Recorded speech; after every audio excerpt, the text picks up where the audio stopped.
প্রেম তিশা পর্ব সংখ্যা 24। লেখনীতে ইসরাত জাহান জেরিন। কাটা স্থানটিতে ডিসইনফেকশন করে প্রেম তিশার সামনে বসলো। চুলে আলতো করে হাত বুলিয়ে বলল, অভ্যাস করে নাও আমাকে। আপনি আমার সঙ্গে কেন এমন করেন? প্রেম চুপ করে। উত্তর আছে কি তার কাছে? নেই তো। সে কথা না বাড়িয়ে অ্যাডজাস্ট রুমে গিয়ে জামা বদলে আসে। ভেতরে সাথে একটি টি শার্ট, ওপরে লেদারের জ্যাকেট। দারুণ লাগছে তাকে। প্রেম তৈরি হয়ে পারফিউমটা লাগাতেই ঘরে একবারে সুগন্ধে তলিয়ে যায়। তৃষা চোখ মুখে হেডবোর্ডে হেলান দিয়ে বসতেই প্রেম তার মুখের ওপর একটা জামা ছুঁড়ে দিয়ে বলল, এটা পরে আসো। আমার কত নাম্বার প্রেমিকার জামা এনে আপনার কত নাম্বার প্রেমিকার জামা এনে আমাকে দিচ্ছেন? প্রেম তাকাতেই তৃষা চুপসে যায়। প্রেম বলল, জামা বদলে ফেলো। আপনি চান আমার ঘর, আমি এখানেই থাকবো। কিন্তু কিন্তু শুনতে চেয়েছি। তৃষা মনে মনে প্রেমকে হাজারটা বাঙাল গালি দিয়ে আস্ত দেত একটা। তৃষা বাধ্য হয়ে ওয়াশরুমে থেকে বদলে এলো। অ্যাডজাস্ট রুম থেকে প্রেম তাকে যেতে দেয়নি। বলে কিনা সেখানে দামি দামি জিনিস আছে, ওইখানে তোমার মতো ব্যাকটেরিয়া গেলে যদি মহামারী হয়, কত বড় অপমান। তবে আজকে কেন জানি প্রেম নেওয়াজকে ঘৃণা করতে ইচ্ছে করছে না। কেন কেন বারবার এই প্রশ্নটা মনকে করেও কোনো মোক্ষম জবাব পেল না তৃষা। আচ্ছা, এই মানুষটা কি কেবল খারাপের চক্রে আবদ্ধ? ভালো নামক একটি শব্দ কি তার ঝুলিতে নেই? আসলে মা বাবা মৃত, একা মানুষ হয়েছে, আর কতই বা ভালো হবে। প্রেম বাইরে থেকে তৃষাকে তাগাদা দেয়। এই মেয়ে কত সময় লাগবে জামা বদলাতে? মেয়ে মানুষের এত সময় লাগে নাকি? নদী সাঁতরে ইন্ডিয়ায় যেতেও তো এত সময় লাগার কথা না। তৃষা বাইরে আসতে প্রেম তাকে দেখে এক মুহূর্তে থমকে গিয়ে পরক্ষণে চোখ সরিয়ে নেয়। তৃষা প্রেমকে জিজ্ঞেস করলো, প্রেম ভাই আমার কেমন লাগছে? প্রেম পাত্তা না দিয়ে বেসলাইটটা ঠিক করতে করতে বলল, একেবারে শয়তানের মাস্ততো বোনের মতো লাগছে। তৃষা আয়নায় দেখলো কালো রঙের একটা মিনি টপস আর পোলো জিপসে তাকে হেভি লাগছে মাইরি। প্রেম ভাইয়ের রুচি ভালো না, তাই তো পচা কথা বলে। সুন্দরী মেয়ে পচা কথা বলার জন্য সরকারের পক্ষ থেকে যদি আইনি কোনো ব্যবস্থা থাকতো, তাহলে প্রেম ভাই এতক্ষণে জেলে চাক্কি পিস্তি করতো। যাও, গিয়ে বাইকের সামনে গিয়ে দাঁড়াও, আমি 1 মিনিটেই আসছি। আমি বাসায় যেতে পারবো? বাসায় যেতে বলেছি, বাইরে যাব। ঘুরতে যাব? না, মরতে। এত কথা বলিস কেন মেয়ে? উফ প্রেম ভাই, আপনি কত টক্সিক। তোর টক্সিকের মাহিরে বাপ, নিচে যা। যাওয়ার সময় তৃষা বলতে বলতে গেল, শালার খালি চিল্লায়। পেছনে থেকে প্রেম ভাইয়ের জবাব এলো, না শালি, তোমারে খালি চুম্মাইব। যা জলদি এখান থেকে ফকিন্নি। প্রেম বাইক স্টার্ট করতেই তৃষা পেছনে বসলো। কাঁধে হাত রাখবে ভাবতে না ভাবতেই প্রেম এমন জোরে বাইক স্টার্ট দিল যে হাত দুটো পুরোপুরি শৈলে হেলে প্রেমের ওপর। বাইক গেট থেকে বের হতেই বেলকনি থেকে সেদিকে নজর গেল মোখলেসের। মাথায় তো পুরাই বাস না, মানে তখন একসঙ্গে আর এখন আরেকজনের সঙ্গে কেমনে কি? শেষে কি 2 ছেলের এক বউ হবে নাকি? পুরান ঢাকায় নিষিদ্ধ বারের জগৎটা সবসময় এক রহস্যে ঢাকা, যা দিনের আলোতে কেউ দেখে না। কেবল রাতের আধারেই তার পর্দা উঠে যায়। বারটির বাইরের দিক হয়তো ভগ্নদশা, কোনো পুরনো হ্যাভেল কিংবা ব্যবসায়িক গুদামঘর মনেই বলে মনে হবে। ধূসর দেওয়াল, খসে পড়া চুন, লোহার মোড়া দরজা, বাইরে টাঙানো একটি মলিন বাতি। কিন্তু ভেতরে ঢুকলেই অন্য এক জগৎ। দেওয়াল জুড়ে সোনালি রঙের লাল লেভলেট কাপড় ঝুলানো, যেগুলো নরম আলোতে সাজানো স্ক্রিটাল ঝাড়বাতি আভা দিচ্ছে।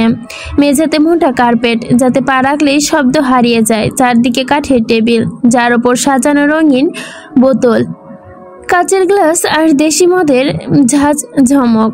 আজকে এখানে কেবলমাত্র কিছু ভিআইপি মানুষই এসেছে।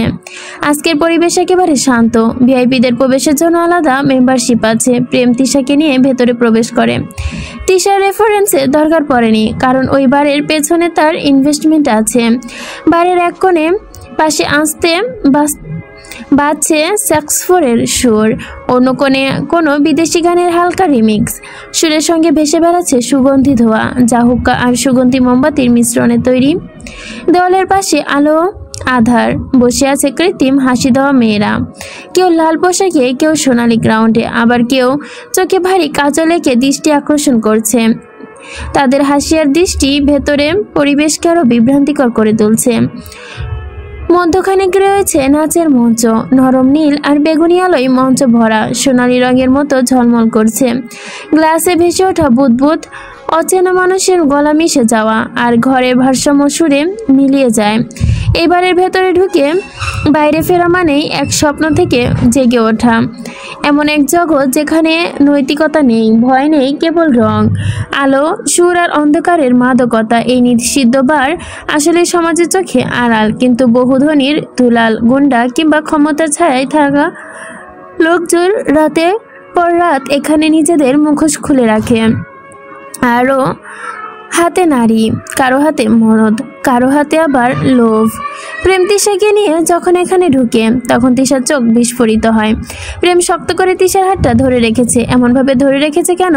কষ্ট দেওয়ার জন্য নাকি হারিয়ে ফেলার ভয়ে? তৃষা এদিক ওদিক তাকাচ্ছে আর বারবার জিজ্ঞেস করছে, চলুন না প্রেম ভাই, আমরা এখান থেকে চলে যাই। কেন এসেছি? এখানে তো ভালো ছেলে মেয়েরা আসে না। তো তুমি কি ভালো মেয়ে নাকি? তৃষা জবাব দেয় না। প্রেম তাকে সিঁড়ি বেয়ে দোতলায় নিয়ে যায়। ইরিনের ট্যাটু ঘরে প্রবেশ করতে ইরিন অনেকটা পরিমাণ খুশি হয়ে যায়। যাবেই না কেন? প্রেম তার কাছে জন্মদিন ছাড়া কখনো আসে না, আজ প্রথম এসেছে। খুশি তো হওয়ারই কথা, তবে পরক্ষণে প্রেমের পাশে অচেনা একটা মেয়েকে দেখে বেশ অবাক হয়। প্রশ্ন জাগে তার মনে। তবে ইরিন কোনো কথা বলার সুযোগ না দিয়ে প্রেম তাকে বলল, ট্যাটু করব। মেশিনটা দাও তো। তুমি করবে? আর এই মেয়ে তোমার কি হয়? প্রেম তিশার দিকে তাকালো। কি হয়? তিশা তার কি বলবে? সে প্রশ্ন রেখে বলল, কিছু না, ট্যাটু তুমি করবে। কৈফত শুনতে আসেনি। ইরিন কথা না বাড়িয়ে মেশিনটা প্রেমের হাতে তুলে দেয়। তৃষা এবার ইরিনের দিকে তাকায়। সারা গায়ে ট্যাটু করা, ছোটখাটো একটা পোশাক পরেছে, ঠোঁটে ভ্রুমের পিশিয়ারি করা, নাকের সাথে একটা নথ। চুলগুলো দেখে কেমন বেগুনি আর সবুজে সংমিশ্রণে রং করা, ডাইনি ডাইনি একটা ভাব লাগছে। ইরিন এবার তৃষার দিকে তাকালো। এক লোহমায় আবার চোখ সরিয়ে নিল। প্রেম তৃষাকে বিউটি চেয়ারে শুয়ে পড়তে বলল। তাতে তৃষা মাথা বরাবরের মতোই বিগড়ে গেল। ও মা, বাসায় গিয়ে খাটের অভাব ছিল যে এই জায়গায় এসে আমাকে বিউটি চেয়ারে শুয়ে পড়তে হবে? ইরিনের থেকে মেশিন হাতে নিয়ে বলল, তুমি বের হও, আমার কাজ শেষ হলে আমি আসব। তৃষা তখনও বুঝতে পারছে না কি করবে, এই প্রেমের উদ্দেশ্য কি। ইরিনের মনটা খারাপ হলো। দরজা লাগিয়ে চলে যেতে প্রেম ভুরু উঁচে বলল, ধাক্কা দিয়ে শোয়ানোর আগে শুয়ে পড়ো শোনা। ছি, কি অশ্লীল। তো নানাই অশ্লীল। তো আসেন, চাকু দিয়ে নাড়ি ভুড়ি আপনার ফাটিয়ে দেই, তারপর কবরে নানার সাথে গিয়ে একসাথে মিলে অশ্লীলতা করবেন। প্রেম রাগান্বিত দৃষ্টিতে তৃষার দিকে তাকাতে সে চুপসে যায়। বিউটি চেয়ারে গিয়ে শুয়ে পড়তেই চেয়ার টেনে প্রেম তার পাশে বসলো। চুইংগাম চিবাতে চিবাতে তৃষার গালে হাত দিয়ে তৃষা খেপে বলল, আপনার নামে মামলা দিব প্রেম। আমি হামলা করার আগে মুখ বন্ধ কর। প্রেম তৃষার টপাস্ট ওপরের দিকে ওঠাতেই ফকা ফকা পেটটা উন্মুক্ত হলো। তৃষা কান্না চলে আসছে। এই নোংরা লোক তার সঙ্গে সবসময় নোংরামি করে। শালার বেটা ভালোবাসে না, আবার দূরেও যায় না। প্রেম তৃষার পেটের দিকে তাকাতেই তৃষা মাথা উঁচু করে বলল, প্রেম ভাই, আপনিও জামা খুলেন, আমিও আপনার পেট দেখব। সরাসরি বলতেই তো পারো।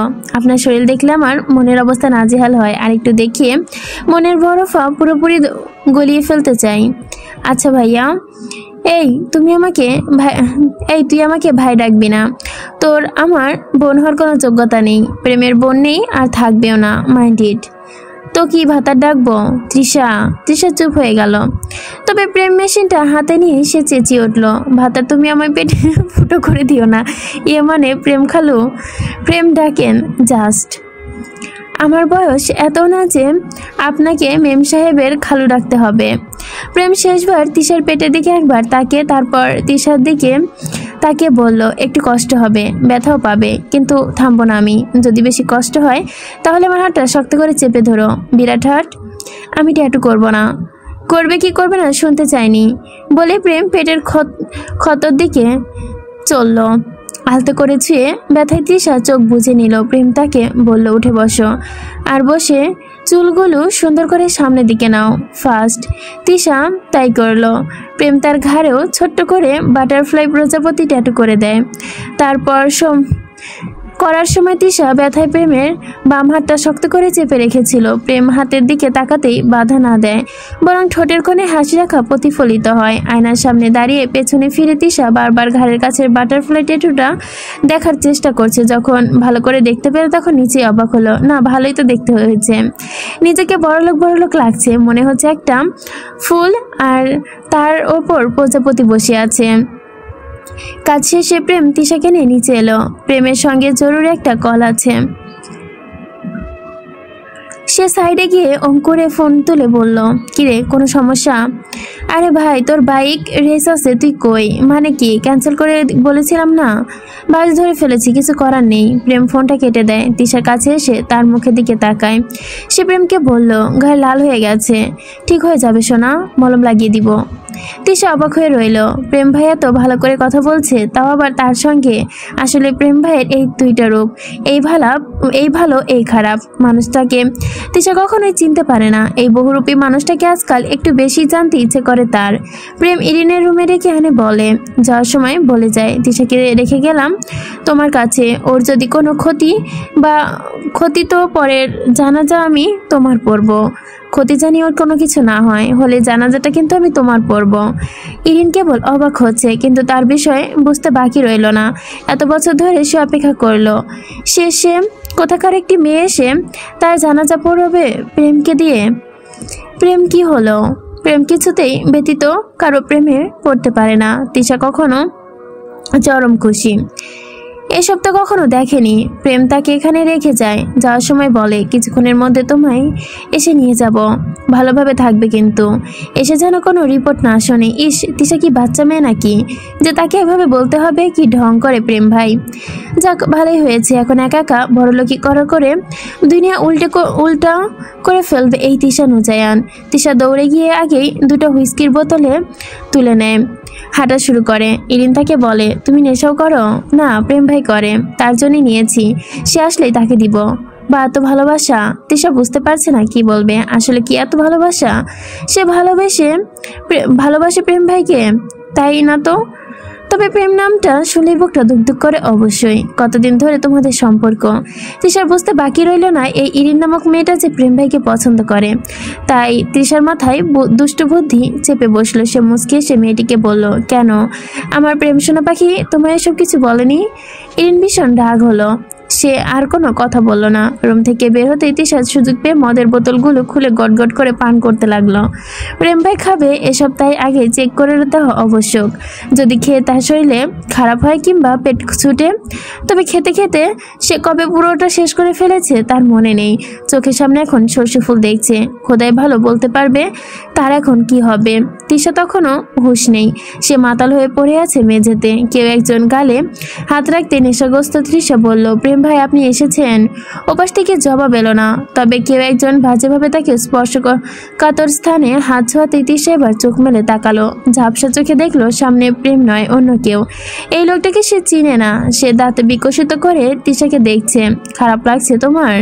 চলো আমি সেবা দেই, ভালো করে দেই। তৃষা পেছনোর আগেই তৃষার গলায় টুটি চেপে ধরলো। চোখ উল্টে আসছে তৃষার। কই যাও বেবি? আমাদের শরীরেও তো অনেক চাওয়া পাওয়া আছে। ছেলেটা তৃষার গায়ে হাত দিতে যাবে, তার আগে পেছন থেকে কে একজন তার শার্ট টেনে ধরে। তৃষা ওর থেকে সরে দাঁড়ায়। পেছনে ফিরতে ছেলেটা আবিষ্কার করে প্রেম নেওয়াজকে। ছেলেটির কথা বলার সুযোগ পেল না। তার আগে একের পর এক ঘুষি আর এলোপাথারি চড়থাপড় পড়তে লাগলো ছেলেটার মুখে। ছেলেটা তো অবাক হয়ে গেল। প্রেম আধমরা করা ছেলেটিকে ঠিক করে বসিয়ে তৃষার দিকে তাকালো। তৃষা জাস্ট কিল হিম। তৃষা সাহস পেল। এবার বুক ভরা সাহস নিয়ে উঠে এসে সে ছেলের জায়গা মতো একটা মারতেই ছেলেটা আর্তনাদ করে ওঠে। কে শুনে তার সেই আর্তনাদ? প্রেম সেই চিৎকারে বিরক্ত লাগছে, তাই মুখটা সে চেপে রাখলো। কাজ শেষ করতে তৃষাকে বলে, এবার ছেড়ে দিন, মরে যাবে। ওর তো মরে যাওয়ারই উচিত। ওর কত বড় সাহস তোমার গায়ে হাত দিতে চায়। হাত যদি কেটে কাঁধে না ঝুলাই, আমার নামও প্রেম নওয়াজ নয়। তৃষা প্রেমের হাত ধরে অনুরোধ করে বলল। প্রেম তৃষার দিকে তাকালো। প্রেম একটা দীর্ঘশ্বাস ছেড়ে ছেলেটিকে ধাক্কা দিয়ে ফেলে দেয়। ছেলেটি কোনো রকম উঠে সেখান থেকে যেতেই দরজার সামনে ইরিন এসে দাঁড়ালো। পরিস্থিতিকে দেখে জিজ্ঞেস করলো কি হয়েছে। প্রেম ঘেমে একাকার, লেদার জ্যাকেট খুলে ফেলেছে। এক মুহূর্ত সেখান থেকে বাজ পাখির মতো দ্রুত বেগে এসে উঠে ইরিনের গলা চেপে ধরলো। তিশার এখন সত্যি ভয় করছে। ইরিনের গলা চেপে ধরে সে বলল, কি হয়েছে শালি, তুই জানিস না তোকে বলেছিলাম না তিশার উপর নজর রাখতে। তিশা উঠে এসে প্রেমের হাত ধরে বলল, ছেড়ে দেন না প্রেম ভাই, ছাড়ুন। প্রেম ইরিনকে ছেড়ে দিয়ে যেন হাঁপ ছেড়ে বাঁচলো। একটু আগে ইচ্ছে করছিল ওই ছেলেটা তিশার রুমে পাঠিয়েছিল। একটু আগে ইচ্ছে করেই ওই ছেলেটিকে তিশার রুমে পাঠিয়েছিল তিশার বদনাম করার জন্য প্রেমের চোখে। কিন্তু কি থেকে কি হয়ে গেল ইরিন বুঝতেই পারেনি। প্রেম তিশার কথায় ইরিনের গলা ছেড়ে দিতে সে নিজেকে সামলাতে না পেরে পড়ে গেল। ইরিন প্রেমের এমন আচরণে অবাক হয়নি, অবাক হয়েছে প্রেম তিশার কথা শুনে তার গলা ছেড়ে দিয়েছে এই কারণে। কি করে সম্ভব এটা? তৃষা আমরি সুন্দর না, আর 5টা মেয়ের মতোই। তাহলে কেন প্রেম তিশার কথা শুনলো? কেন? প্রেমের মুডটা হ্যাপি ছিল, এখন এসে সব শেষ। বাইক রেসে আজকে সে জিতেছে, কিন্তু এখনকার কর্মকাণ্ড দেখে সব নষ্ট হয়ে গেল। তিশা তখনও চলার অবস্থায় নেই। প্রেম তিশার হাতে তার লেদার জ্যাকেটটা দিয়ে তাকে আচমকা কোলে তুলে নেয়। জ্যাকেটটা বুকের ওপর নাও। শরীর বেশ খারাপ লাগছে প্রেম ভাই, বমি আসছে আমাকে নামিয়ে দেন, আমি আপনার গায়ে বমি করে দিব। আমার আপত্তি নেই। একবার কেন, যতবার ইচ্ছে করে করতে পারো, আমি ম্যানেজ করে নিব। আগে তোমার ঠিক হওয়া প্রয়োজন। কেন এসব খেতে গেলে? তিশা কিছু বলল না। বলতে সে অনেক কিছুই চায়, বলতে আর পারছে কই। প্রেমের বুকের মুখটা গুজে দিল। ক্লান্ত সে, শরীর ভালো লাগছে না, এটাই বোঝাতে চাইছে। নদী আর ভালোবাসার মধ্যে কত গভীর মিল। নদীর কালো জল যেমন বুকের ভেতরে কত কিছু লুকিয়ে রাখে, তলদেশে দেখা যায় না, তেমনি ভালোবাসার ভেতরে তেমন বহমান করে আনন্দ, ভালোবাসার ভয়, কষ্ট আর ভাঙনের শঙ্কা। কেউ নদীর কালো জলে তাকিয়ে হারিয়ে যায়, আর কেউ ভয় পায় ডুবে যাওয়া ভালোবাসার ক্ষেত্রে। তাই কেউ ডুবে গিয়ে খুঁজে পায় নিজের অস্তিত্ব, আর কেউ ডুবে গিয়ে ভেঙে যায় একেবারে। শেষমেশ নদীতে যেভাবে রয়ে চলে বয়ে চলে, ভালোবাসা তেমনি বন্ধন, ভাঙন, আনন্দ নিয়ে বেরিয়ে চলে। লঞ্চের ছাদে রাতের আবহাওয়া অন্যরকম হয়ে উঠেছে। চারপাশে অন্ধকার নদী, শুধু ঢেউ, টুপটাপ শব্দ। মাঝে মধ্যে দূরে জেলেদের হুহা ডাক শোনা যাচ্ছে। আকাশ জুড়ে ছন্নছাড়া মেঘ, মাঝে মাঝে মেঘ সরে ফর্সা চাঁদের আলো দেখা যাচ্ছে। নদীর বুক জুড়ে রূপালি ঝিকিমিকি ছড়িয়ে রয়েছে। ছাদের চারপাশে টিউবলাইট ক্ষীণ হয়ে আছে, তবে সেই আলো যেন রাতের ঘোরটা কাটাতে বরং মৃদু বাতাসে তিশার চুল উড়ছে। প্রেম নীরবে তাকিয়ে আছে তার দিকে। দুজনের চোখের ভাষায় যেন হারানো অজানা কথা। হঠাৎ ঠোঁটের কোণে নীরবতা। তিশার শরীরটি এখন ভালো লাগছে। বমি করার পর হালকা হয়েছে, যদিও বমিটা প্রেমের গায়ে করেনি। বাতাসে ভিজে নদীর কাঁচা গন্ধ, গায়ে ঠান্ডা শীতল হাওয়া এসে পৌঁছেছে। প্রেমের জ্যাকেটটা তিশার গায়ে জড়ানো। দূরে কোথাও লঞ্চের সাইরেন হাওয়া ভেসে আসছে। তিশা সেদিকে তাকিয়ে আছে। প্রেম ভাই বলল, বলেই তো এই রাতের বেলা লঞ্চ ভ্রমণ, ভোরে আবার লঞ্চ ফিরে আসবে, তারা তখন বাড়ি ফিরবে। রাতটা আজ এভাবেই নদীর দিকে চেয়ে চেয়ে কেটে যাবে। ভালোই লাগছে তৃষার। তিশা হাতের আঙ্গুল দিয়ে ছাদের রেলিং আঁকড়ে ধরে মৃদুস্বরে বলল, প্রেম ভাই, এই নদীর দিকে তাকালে মনে হয় সবকিছুর গভীর ও সীমাহীন। আচ্ছা, মানুষের জীবন, ভালোবাসা, সবকিছু কেমন অনন্ত আর রহস্যময়। প্রেম চোখ তুলে রাখলো নদীর জলের দিকে। নদীর মতো মানুষের জীবনও বয়ে চলে, স্রোত থামে না। ভালোবাসা যদি থাকে সেটাও বয়ে চলে, ভাঙন তবুও থামে না। তিশা হালকা হাসি দিয়ে বলল, তবুও মনে হয় ভালোবাসা নদীর কালো জলের মতো ভয়ঙ্কর। বাইরে থেকে শক্ত, শান্ত, কিন্তু ভেতর থেকে খুঁজে পাওয়া যায় না। ভালোবাসা ভয়ঙ্কর হতে পারে তখনই যখন তাকে মায়া থাকে না। সত্যি ভালোবাসা আসলেই ভয় নয়, নিশ্চয়তা দেয়। কাফনের কাপড়ের মতো জড়িয়ে ধরে। তিশা চমকে তাকায়। কাফনের কাপড়ের মতো? হ্যাঁ, মানুষ মরলে তাকে শেষবার ওই কাফনের কাপড়েই জড়িয়ে রাখে। পৃথিবী কোনো সম্পর্ক, কোনো অর্জন সঙ্গে করা যায় না, সে শুধুই সাদা কাপড়। তাহলে আপনি কিভাবে ভালোবাসা চান? প্রেম কেমন ভালোবাসা চায়? খুব কঠিন প্রশ্ন। সে নদীর জলের দিকে তাকিয়ে জবাব দেয়, আমি চাই আমার ভালোবাসা ওই কাফনে কাপড়ের মতোই হোক। শেষ পর্যন্ত আমার মায়ায় আমার প্রেয়সী হৃদয় ব্যাকুল হোক, আমাকে জড়িয়ে থাকুক তার জীবনের সবটুকু সুখ। সেই হবু প্রেয়সী যদি কখনো এমন প্রশ্ন করে আপনি কি বলবেন তখন?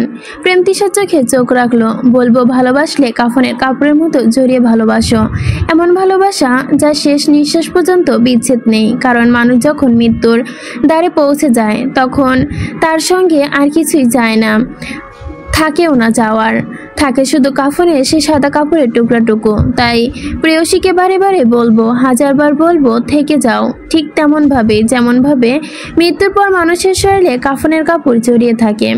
তিশা চোখ নামিয়ে ফিসফিস করলো, কিন্তু জীবনে তো শুধু ভালোবাসা দিয়ে টিকে থাকে না প্রেম ভাই, বাস্তবতা ভাঙন হয়, ক্ষুধা আছে, ভয় আছে, অনিশ্চয়তা আছে। নদীর যেমন ভাঙনে ঘর বাড়ি ভালোবাসা তেমনই ভাঙতে পারে না। প্রেম আচমকা তৃষার হাত ধরে বলল, বাস্তবতা তো আছেই, কিন্তু আমি মনে করি ভাঙনের পরে যদি দুজন একসঙ্গে দাঁড়াতে পারে সেই ভালোবাসায় আসল। নদীর এপার ভাঙলে কিন্তু এই পারে নতুন ঘর গড়ে। তৃষা হাত ছাড়িয়ে নেয়, তারপর মিহি গলায় বলে, আপনি সবকিছু আশায় চোখে দেখেন, আমি পারি না। আমার কাছে ভালোবাসা অনেক সময় শূন্যতার মতো মনে হয়, যেখানে যত দূর যাই শেষ নেই। প্রেম ধীরে ধীরে বলল, শেষ থাকলে তো আর মানুষ ভয় পেত না তৃষা। ভালোবাসার সৌন্দর্য তার সীমাহীনতায় হয়তো তল পাওয়া যায় না, কিন্তু সেই গভীরতা তো আমাদের ঢেকে রাখে। তৃষা চোখ তুলে তাকায় তার দিকে। তবু আমি ভাবি, যদি একদিন সবকিছু ভেঙে যায়, মানুষ কি তখনও একই ছাদের নিচে দাঁড়াতে পারে? ভালোবাসা ভেঙে গেলে মানুষ বাঁচে না, শুধু বেঁচে থাকার ভান ধরে। মুখে ভালোবাসি বলে তা টিকে থাকতে নেই। ভালোবাসতে গেলে অনেক সাহসের প্রয়োজন। লড়াই না করে এক তীরে দাঁড়িয়ে অপর তীরে চেয়ে থাকলে ভালোবাসা তো ভাঙন ধরবেই। দেখো, এসব প্রেম ভালোবাসা নিয়ে আমার কোনো ধারণা নেই, মনে যা আছে তাই বলছি। মন বলছে আমি ভুল বলছি না। তৃষা হালকা কাপা গলায় বলে, তাহলে আপনি বলতে চাচ্ছেন ভালোবাসা এক প্রকার প্রতিজ্ঞা? হ্যাঁ, প্রতিজ্ঞা, স্বর্ণপণ, অবিচ্ছেদ্য বাঁধন। যেমন নদীতে তার স্রোত থেকে আলাদা করা যায় না, তেমনি ভালোবাসাও তার স্বর্ণপর্ণ ছাড়া আলাদা করা যায় না।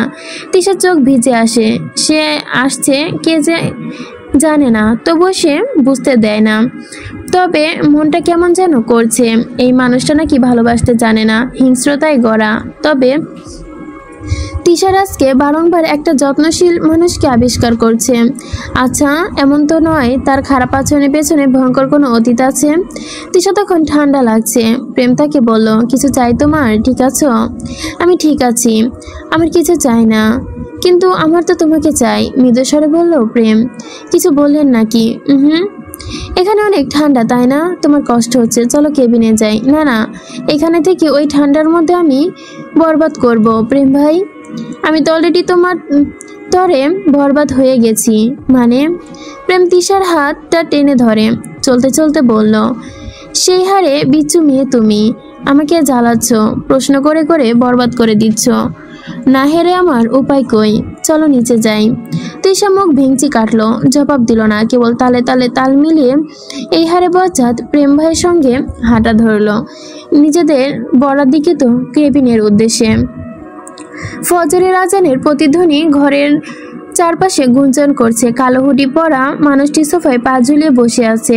সামনে টেবিলে রাখা গাঢ় টকটকে লাল গোলাপের গুচ্ছ যেন রুমের অন্ধকার আর উজ্জ্বল হয়ে উঠেছে। লোকটি নাকের কাছে কালো গোলাপের গ্রান টেনে চোখ বন্ধ করে ফেলে। মুখোশটি টেবিলের উপর রেখে সেই ফুলের পাপড়ি ছিঁড়ে পুরো ঘরে ছড়িয়ে দেয়। পাপড়ি ছিঁড়ে ছিঁড়ে সে হেসে উঠল। ফোন থেকে বাজছে গান। লোকটি সুরে সুরে তাল মিলিয়ে গাইতে লাগলো, তুমি ছাড়া আজ একা এমন স্বপ্নের লাশ ঘর, ভেঙে যাওয়া এই বুকের পাঁচর, ধু ধু মরু প্রান্তর। তবু প্রেম এসে ভালোবেসে আজও দেখা দিয়ে যায়, যেই ছুঁয়ে যায় আমি হাত বাড়াই, সে যে কেন দূরে সরে যায়। প্রেম আমার, ও প্রেম আমার। গান গাইতে গাইতে সে উঠে দাঁড়ায়। ধীরে ধীরে সব জামা কাপড় খুলে ফ্রিজ থেকে বিরাট বরফে চাকা বাথটবে ঠান্ডা জলে রাখে। গোলাপের পাপড়িগুলো সেই জলে ছিটিয়ে দেওয়া। তারপর ছুরি হাতে বাথটবে গিয়ে শুয়ে পড়ে। শান্তি করে এখানকার তারা আছে অনিশ্চিত এক বিক্ষুব্ধ মানসিকতা। সে হাতের ওপর ছুরি চালায়, রক্ত মিশে গেল বরফের জলে। তৃপ্তি যেন দ্বিগুণ হয়ে উঠল তার। এই গান বারবার বাজছে। বাথরুমের দেওয়ালে ঝুলানো অসংখ্য ছবি, সবাই মেয়েদের ছবি। পাশের দল থেকে একটি ছবি টেনে হাতে তুলে নিয়ে হেসে বলল, তুমি আমায় কেন ছেড়ে চলে গেলে? দেখো, তুমি চলে গেছো বলে তোমার মতো সব মেয়েদেরকে আমি নিজ হাতে সাফাই করি। ওরাও যে তোমাদের মতো কাউকে ভালোবেসে অন্য কারোর সাথে ঘর বাঁধছে, ওদেরও তো শাস্তি প্রাপ্য। বলে সে হেসে উঠল, কিন্তু হাসি যেন তার হৃদয়ের ভাঙর টুকরো টুকরো আর প্রকট করতে পারল না। হাসি আর কান্না দুটো অদ্ভুত একত্র হয়ে গেল জীবন পরিহাস করার অংশের মতো। তার প্রতি শ্বাস যেন কম্পিত হতে লাগলো চারপাশে। মূর্তির চোখ স্বাভাবিক করে বন্ধ করলো। মেয়েটি ধীর ধীর করে তার মাথায় হাত রাখলো, কোমলভাবে কপালে চুমু দিল। ছেলেটি চোখ বন্ধ রেখেই তার মাথার পেছনে হাত রাখলো। ধীরে ধীরে মেয়েটি তার সামনের দিকে চলে এলো। চোখ খোলার সঙ্গে সঙ্গে ঠোঁটের কোণে মৃদু মুচকি হাসি ফুটলো। মেয়েটি এসে বলল, তুমি আমাকে কতক্ষণই মিস করছো? ছেলেটি গভীর কণ্ঠে উত্তর দিল, যতখানি মিস করা উচিত। শব্দগুলো ঘরের প্রতিধ্বনি করলো। সেই শব্দের ধ্বনি তাদের মধ্যে অদৃশ্য একটি বন্ধন রচনা করলো। তারপর ছেলেটি মেয়েটিকে বাথটবের মাঝে বসিয়ে ফিসফিস করলো, মাই ব্লাড রুট কাম। মেয়েটি ধীরে তার কাছে এগোলো। ঠোঁটের কোণে স্পর্শ। ঠোঁটের স্পর্শে স্নায়ুগুলো ছুঁয়ে দিল, এমন হৃদয়ের গভীরভাবে কম্পন হলো। চোখে দৃষ্টিতে যেন মিলে এক গভীরতা তৈরি করছে। ছেলে তার হাতে মেয়েটাকে ধরল। তার গাঢ় চোখের গভীরতায় মেয়েটি হারিয়ে গেল। তার শরীর, হৃদয়, মন সব মিলিয়ে অনন্ত সংযোগ শুরু করে। যুবরাজের প্রথম দেখা ওই রাজনীতিবিদের মেয়েকে পছন্দ হয়ে যায়। দেরি না করে সেই রাতেই রাজি করে ডেকে নিয়ে বিয়ে করে কাজ জলদি সারল সে। আগের বার একজন ঠেঙা দেখিয়েছে না, বউকে বিয়ে করার পর জেনেছে এই মেয়ে নাকি আগে থেকে যুবরাজের পছন্দ করত। মানে কি আর বলবে, একেবারে লটারি পাওয়ার মতো সুযোগ হয়েছিল সে তার খুশি শুনে। এমন সুখে শান্তি সংসার তিশাকেও দেখিয়ে দেবে। কোনো সোনা সে হাতছাড়া করেছে। সকাল সকাল তিশা বাবা মা যুবরাজের কাছে এসেছিল মেয়ের বিষয়ে সাহায্য চাইতে। যুবরাজের ইচ্ছে হচ্ছিল না, তবুও বলল দেখব। বাসে আসার সময় থেকে তিশার মনটা ছটফট করছে। কিছু আর ভালো লাগছে না এখন, কাউকেও আর ভালো লাগছে না। কারো কথা মনে করতে ইচ্ছেও করছে না। চোখের সামনে বারবার শতবার একটি মুখই ভাসছে। কাল রাতে প্রতিটি কথা কানে যেন কেউ ফিসফিস করে আওড়াচ্ছে। এভাবে কি ভালো থাকা যায়? মনে হচ্ছে প্রেম ভাইয়ের মধ্যে অন্যরকম কিছু একটা আছে। মন যেন বারবার চুম্বকের মতো টেনে নিয়ে যাচ্ছে প্রেম নেওয়াজের কাছে। হৃদয়টা যেন ব্যাকুল হয়ে যাচ্ছে তার জন্য। যখন মনকে জিজ্ঞেস করে, মন বলল, প্রেম ভাই নেই। ধ্যাত, এমন কেন? কখনো কারো জন্য অনুভূতি হয় নাকি? এখানে এসেছে ঠিক, করেছে পড়ালেখা করতে, কিন্তু এই পড়ালেখার বাদে সব হচ্ছে। শুধু পড়ালেখাটাই হচ্ছে না তৃষার, যা না হওয়া উচিত সব কিছুই হয়ে যাচ্ছে তার জীবনে। সুন্দর একটা জামা পরে সাজলো। ওই যে গত রাতে প্রেম ভাই তাকে একটা জামা দিয়েছিল না, কোথায় থেকে তার পারফিউমের গন্ধ লেগে গেছে। তৃষা নাকের কাছে গিয়ে গন্ধ শুকলো। তারপর জামা কাপড় রেখে দুই পা নিচে নেমে হাঁটা শুরু করলো প্রেম নেওয়াজের হাউস অফ লাভের দিকে। ওই লোকের বাড়ির নাম এমন, নিজের নামটাও এমন, তাই বলবে ভেতরে নাকি প্রেম ভালোবাসা নেই। ওইসব দিয়ে নাকি তার কোনো ধারণা নেই। তৃষা প্রেমের বাড়ির দিকে যায়। দরজায় খোলাই, টুকটুক করে ভেতরে প্রবেশ করে সিঁড়ি বেয়ে দোতলার রুমের সামনে গিয়ে দাঁড়ায়। ভাবলো কিছুক্ষণ তৃষা, দরজায় তো পাসওয়ার্ড মারা থাকে। আজকেও ঠিকই আছে। আল্লাহর নামে দরজা খুললেই তৃষা চিৎকার করে ওঠে, আল্লাহ! প্রেম ভাই, আপনার লজ্জা নেই? প্রেম চলতি প্যান্টের ওপরে ভাবলেশীনভাবেই বলে। গাঢ় রুমে আসার আগে নক করতে হয়। এখন প্রাকৃতিক দৃশ্য দেখলে কেমন মজা লাগলো। কি যে বলেন প্রেম ভাই, দেখার আর সুযোগ কই পেলাম। নিচে তো ব্যান্ডের জিনিস পরে রেখেছেন, কেন তুমি পরবে নাকি? চাইলে ট্রাই করতে পারো শোনা। না জানো, তোমারটা তুমি পরো। তুমি পরবে আর আমি সেই দৃশ্য দেখব, তাতে আমার চলবে। আসো পরো। প্রেম ভুরু কুচকে তাকাতে তৃষা চুপসে যায়। তৃষা পারফিউমের বোতলে হাত দিতে প্রেম বলে উঠল, 1,20,000 ওইটা। হঠাৎ আগামী 5 বছর নেওয়াজ বাড়িতে কামের বেটি সকল কাজ করলেও ওইটার টাকা উসুল হবে না। এত বড় অপমান না করলেও পারতেন। প্রেম নেওয়াজের আবার ছোট জিনিসে পোষায় না। তৃষা লজ্জায় মুখে হাত দিয়ে প্রেমের মুখটা কুঁচকে বলল, তৃষার শরীর সুস্থ আছে? চলো ডাক্তারের কাছে যাই। মনের অসুখ ডাক্তারের ওষুধে ভালো হয় না গো প্রেম ভাই। তাহলে ঝাড়ু এনে দেই। দুটো বাড়ি প্রেম ভাই বলো শোনা। আচ্ছা আমি এখন আসি, অনেক কাজ আছে। তিশা মুখ বাঁকিয়ে চলে যেতে নিলেই মনে মনে শোধায়, একবার জিজ্ঞেস করুন কোথায় যাচ্ছি। থমকে বলুন, প্রেম ভাই।